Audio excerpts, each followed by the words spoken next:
আবাল বৃদ্ধ বনিতা, মুসলমান, হিন্দু, বৌদ্ধ, খ্রিস্টান সবাই মিলে আমাদের প্রিয় দেশকে সাজাতে চায় ইনশাআল্লাহ। কোরআনের ভিত্তিতে দেশ যখন সাজবে তখন বাংলাদেশ একটা জান্নাতের বাগানে পরিণত হবে। দেশের মানুষ সুখে শান্তিতে বসবাস করবে। আমরা দেখবো সমাজে কোনো বৈষম্য থাকবে না, চাঁদাবাজির অস্তিত্ব থাকবে না, দখলদারির অস্তিত্ব থাকবে না, দোষ দুর্নীতি চলবে না, দুঃশাসন আর মানুষকে কষ্ট দেবে না। এই দিনই আমাদের আন্দোলন সার্থক হবে ইনশাআল্লাহ।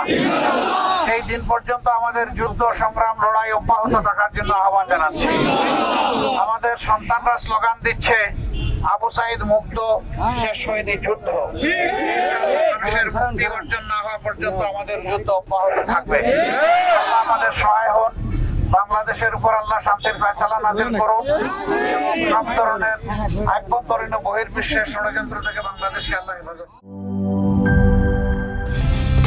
কালার এক্সপার্ট, জর্জ স্যাপ এবং মাইল্ড অন হ্যান্ডস টেকনোলজি সমৃদ্ধ অরিক্স ক্রিস্টাল ওয়াশ আপনার লন্ড্রি এক্সপার্ট।